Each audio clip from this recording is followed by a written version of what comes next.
Kasi pinresyon ako ni Pura Luca Vega. Magtanong daw ako. Unang-una, congratulations po sa FEU Theater Guild. It is always a treat to watch, to come here and watch you. It is a small island, but it is an island that is so built on artistry. I think in this part of Manila, because basta there's an article na sa QC Ateneo, it's Arete. I think I'd like to say that here in this part of Manila, FEU Theater Guild, you're really doing, you guys are mothering. Katulad na lang sabi ng mga bagets, you guys are mothering. So congratulations. And Sir Dudes for what you are doing here in FEU. I think we should give him a round of applause. Kasi napaka-yung production ko na lang pinapapanood dito and I'm always in awe of what you guys are doing here. Laging iba-iba tong espasyo na to. So, grabe ang galing. Anyway, ang question ko po is, siguro kay Sir Dudes, but mainly kay Gold, our writer. Yes.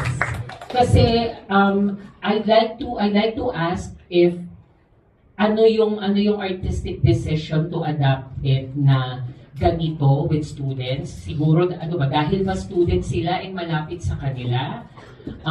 Or ano yung artistic decision of adapting it in such a way? Yes! Palakpakan po natin si Goldie Darlene. Kasi hindi ko maisip, sinusulat mo to habang nag-aalaga ka ng bata.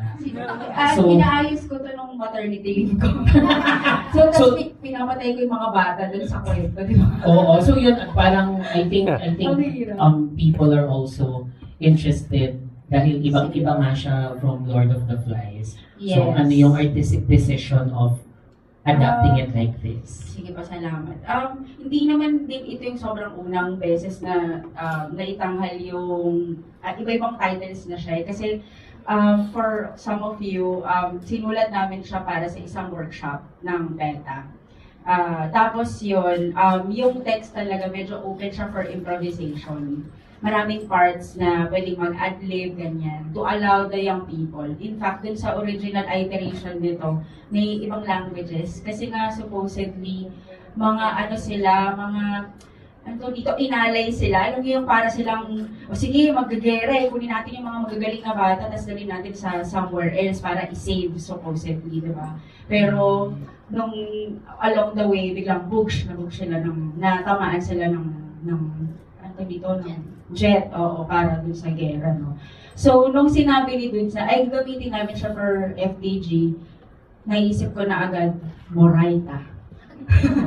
Kailangan Moraita siya. Kailangan madali for them to play with it. Pero syempre may mga conyo bits, kasi nga syempre, di ba, Atenista yung isa eh.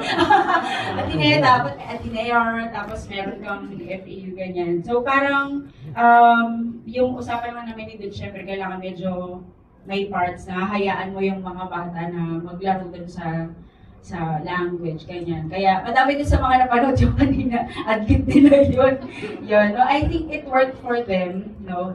Yung in terms naman dun sa pag-adapt, I think gusto ko din i-address yung dun sa wars. Kasi I think that's what's happening in our world right now. Parang, whether it be in an island na ganito, kung sa fictional island, kung saan dinala yung mga bata, o sa labas ng bansa, o kahit sa ilang parte ng bayang ito, unti-unting pinapatay yung mga bata around us. So parang ito yung sort of tribute or cautionary tale for all of us as mothers in this society siya.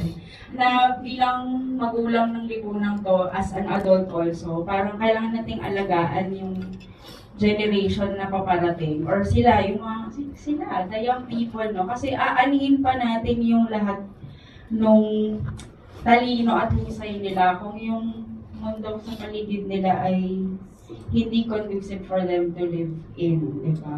So, ako tingin ko yun yung ay sobrang hirap for me patayin yung mga characters, sa totoo lang. Si Tuds nga, ayaw niya sunugin si Tay. Joke lang. Hindi kasi sa original book, masusunog si Tiny yung unang character, no? Pero anyway, yun. So, tingin ko yung decision to make it in the future, ganyan, it's really more of a cautionary tale for us. Kasi ang luma na ng text So, ayun. Ayun lang po. Dahil sa nasagot ko yung Yes, po. Thank you po.